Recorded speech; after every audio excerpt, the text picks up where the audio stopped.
Locked outside during a school lockdown when I was a sophomore in high school, gym class was usually a joke. We rotated through basic workouts, nothing intense, and most days were just about killing time until we could play basketball. One afternoon, our class was split up across different rooms. The main gym was busy, so a handful of us were sent to an old cardio room at the far end of the building. It used to be a weight room years ago, and it still felt like it: old machines, dim lighting, and a general sense that it hadn't been updated in decades. We were told to finish a cardio circuit at our own pace and then head back to the main gym when we were done. I took my time. By the time I finished, most of the class was already gone. I left the cardio room alone and stepped into a quiet hallway that barely anyone used anymore. That's when I saw him. A grown man stood at the gym doors, yanking on the handles like he was trying to force his way inside. I'd never seen him before, and he didn't look like staff. Something about the way he moved, frustrated, aggressive, made my stomach tighten. I didn't let him see me. I turned around and took another route, heading toward a different entrance to the gym. Those doors were locked too. Confused, I tried going back to the cardio room, but those doors were locked as well. That's when I heard footsteps. They weren't rushed, but they were deliberate, somewhere behind me. A garbled announcement came over the intercom. I couldn't hear all of it clearly, but I caught one word: lockdown. Everything suddenly made sense in the worst way. I started moving faster, ducking through random hallways, trying doors, knocking softly. Nothing. Every room was sealed. Every exit locked. The school felt abandoned. No voices, no movement, just my breathing. And the sound of footsteps that weren't mine. I never saw him again, but I could hear him sometimes close, sometimes distant, like he was searching. Eventually, near the front of the building, I saw police officers entering. I ran straight toward them without thinking. They escorted me outside, where squad cars filled the parking lot. Later, I learned the man had broken into the school and chased multiple students. I still think about how close I was to being cornered. The intruder was already in my classroom. Years later, I worked as a substitute teacher.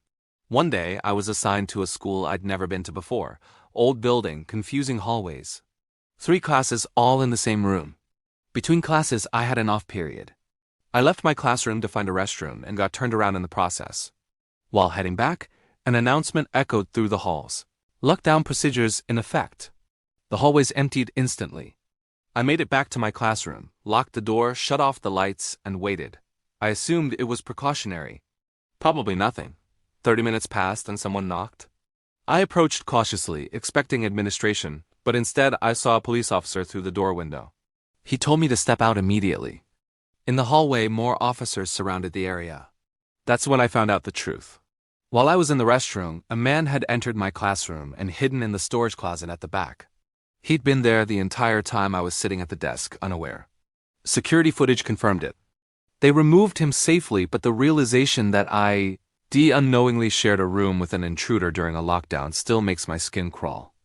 Someone tried to break into our classroom. I was a junior when it happened. We were halfway through history class when the teacher abruptly told us to move to the back of the room. The lights went out, the door was locked, no explanation. Then the banging started, not knocking, slamming. The door shook with each hit. Through the covered window, we could see a vague shadow shifting on the other side. The noise stopped. Then it started again, this time from the wall beside us, as if whoever it was had moved down the hallway. This went on for nearly half an hour.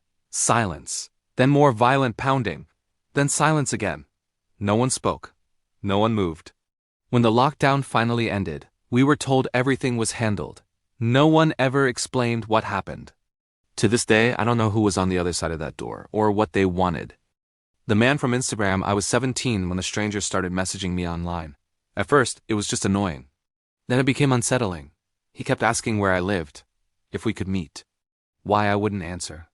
I blocked him. He came back with another account, then another. Eventually, one message changed everything. I'm here. Leave your class. I blocked him again, heart racing. 5 minutes later, the school went into lockdown. Later, I found out he had driven over an hour after figuring out where I went to school from my social media.